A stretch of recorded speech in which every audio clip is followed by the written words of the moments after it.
Mummy's and daddies, मेरा नाम है Aanchal. Welcome to Mom Tales. इस चैनल में हम बात करते हैं बेबी केयर, मदरहुड, लाइफस्टाइल और बहुत सारी mommy talks. So let's get started. So guys, आज हम बात करेंगे पोस्टपार्टम डिप्रेशन के बारे में। यूजुअली ये न्यू मॉम्स को होता है बेबी के बर्थ के बाद और ऑलमोस्ट 1 ईयर तक देखा जा सकता है। पोस्टपार्टम डिप्रेशन मेडिकली जितना कॉमन माना जाता है उतना सोसाइटी के पर्सपेक्टिव से कॉमन नहीं माना जाता।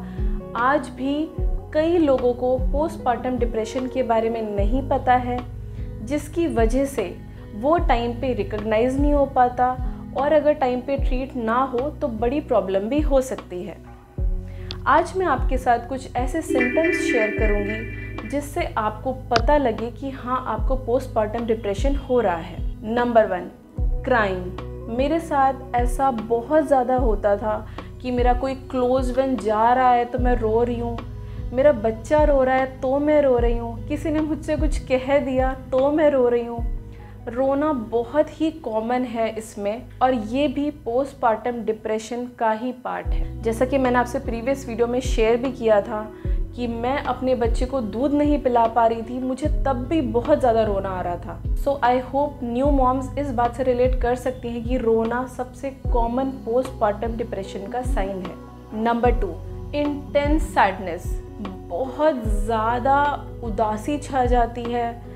वैसे तो खुशी का माहौल है, आपकी लाइफ में एक न्यू बेबी आया है, बट पता नहीं क्यों बहुत ज़्यादा उदास हो जाते हैं हम। कई बार बहुत सारी चीज़ों को लेकर ओवरथिंक करने लग जाते हैं, कुछ ना कुछ सोचने लग जाते हैं, किसी से भी बात करने का हमारा मन नहीं करता और बस हम उदास ही रहते हैं। ये भी पोस्टपार्टम डिप्रेशन का ही सिम्टम है। Number 3, mood swings. कभी हम बहुत ज़्यादा खुश हो जा रहे हैं, कभी हम बिल्कुल लो फील कर रहे हैं, हमारे पार्टनर से हमारे झगड़े हो रहे हैं जो पहले कभी भी नहीं हुए। ऐसा मूड स्विंग्स इस फेज में चलता रहता है। ये भी पोस्टपार्टम डिप्रेशन का ही बहुत बड़ा symptom. Number 4, change in sleep pattern. अब बच्चा छोटा है तो नींद पे अफेक्ट तो पड़ेगा ही पड़ेगा। आप बहुत सारी स्लीपलेस नाइट्स आपको गुजारनी पड़ेंगी, बच्चा रोएगा, आपको उसे दूध पिलाना पड़ेगा, इस वजह से आपकी नींद पे अफेक्ट पड़ेगा ही। और कई बार ऐसा भी होता है कि बच्चा सो भी रहा हो, आपको तब भी नींद नहीं आती, जिसे इनसोम्निया भी कहा जाता है। मेरे साथ भी ऐसा होता था, मैं कई बार सोने का सोचती थी बट मैं सो ही नहीं पाती। सो ये भी पोस्टपार्टम डिप्रेशन का ही एक symptom. Number 5, difficulty bonding with the baby. ये मेरे साथ अक्सर होता था कि मैं अपने बच्चे से कनेक्ट ही नहीं कर पाती थी और मुझे कई बार फील होता था कि मेरा बच्चा है, मैं उसके साथ बॉन्ड क्यों नहीं बना पा रही हूँ। क्योंकि जैसा कि मैंने आपको प्रीवियस वीडियोस में बताया, मैं उसे प्रॉपरली लैच नहीं कर पा रही थी, जिसकी वजह से बॉन्ड बनने में बहुत दिक्कत हो रही थी और मैं बहुत ज़्यादा उदास हो गई थी इस वजह से कि मेरा बच्चा है, मैं क्यों उसके साथ बॉन्ड नहीं बना पा रही। Loss of interest. जो चीज़ें पहले हमें अच्छी लगती थी अब हमें वो बिल्कुल भी नहीं अच्छी लगती। हमें किसी से बात करने का मन नहीं करता, हमें कुछ भी वो चीज़ करने का मन नहीं करता जो हम डिलीवरी से पहले एंजॉय किया करते थे। ये भी अक्सर हो जाता है पोस्टपार्टम डिप्रेशन में। नंबर 7, फीलिंग ऑफ वर्थलेसनेस और गिल्ट। बच्चे को देखने कई लोगों का आना जाना तो लगा ही रहता है। कोई हमसे कहता है बच्चा कमज़ोर हो रहा है, कोई कहता है बच्चा मोटा हो रहा है, कोई कहता है बच्चा खाता नहीं है, तुम क्या कर रहे हो, तुम उसे ढंग से खिलाते क्यों नहीं हो। ये सारी चीज़ें जब एक माँ सुनती है तो उसे बहुत ज़्यादा बुरा लगता है और वो खुद को सेल्फ ब्लेम करने लग जाती है कि हाँ, मैं शायद एक अच्छी माँ नहीं हूँ कि मैं उसके लिए कुछ कर नहीं पा रही, जिसकी वजह से हम खुद को शेम करने लग जाते हैं for not being a good parent. This is also one of the science of postpartum depression. Number 8, anxiety and panic attack.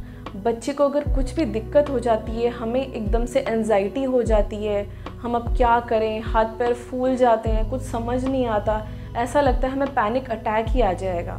ये भी पोस्टपार्टम डिप्रेशन का बहुत बड़ा सिम्टम है जो अक्सर न्यू मॉम्स को हो ही जाता है, क्योंकि हम नहीं चाहते हमारे बच्चे को कुछ भी दिक्कत हो, बट कोई ना कोई दिक्कतें तो बच्चों के साथ लगी ही रहती हैं, तो हम उस वक्त स्ट्रांग नहीं बन पाते और परेशान हो जाते हैं। Number 9, being unsocial. जी हाँ, ऐसा हो जाता है कि हमें किसी से बात करना नहीं अच्छा लगता, कोई हमसे मिलने आ रहा है, हमें उसके साथ टाइम स्पेंड करना ही अच्छा नहीं लगता, किसी चीज़ में हमारा मन ही नहीं लगता, किसी से बात करने की तो इच्छा ही नहीं होती है, ये भी पोस्टपार्टम डिप्रेशन का सिम्टम है। And number 10, the most dangerous one, self harm and suicide. जी हाँ, कई लोगों को सुसाइडल थॉट्स भी आते हैं, खुद को हार्म करने का मन करता है। तो ये भी एक सीवियर पोस्टपार्टम डिप्रेशन का साइन है, जिसे ट्रीट करना बहुत ज़्यादा ज़रूरी है। पोस्टपार्टम डिप्रेशन किसी को माइल्ड हो सकता है, किसी को सीवियर हो सकता है और किसी को एक्सट्रीम सीवियर भी हो सकता है। अगर आप एक्सट्रीम सीवियर वाली रेंज पर पहुँच रहे हैं तो डेफिनेटली आपको हेल्प की ज़रूरत है। गायनेकोलॉजिस्ट को ज़रूर कंसल्ट करें, क्योंकि उनसे बेटर आपको कोई भी ट्रीट नहीं कर पाएगा। आने वाली वीडियोस में मैं आपके साथ सॉल्यूशन भी शेयर करूंगी। अगर आपको माइल्ड पोस्टपार्टम डिप्रेशन है तो वो हम घर पर ही ट्रीट कर सकते हैं बहुत easily. So I hope guys ये वीडियो आपके लिए काफ़ी हेल्पफुल रहा होगा। पसंद आए इसे लाइक करें, बहुत सारी न्यू मॉमीज़ के साथ इसे शेयर करें और मेरे चैनल को ज़रूर सब्सक्राइब करें। मैं आपसे मिलती हूँ नेक्स्ट वीडियो के साथ। तब तक के लिए take care and happy parenting. Bye bye.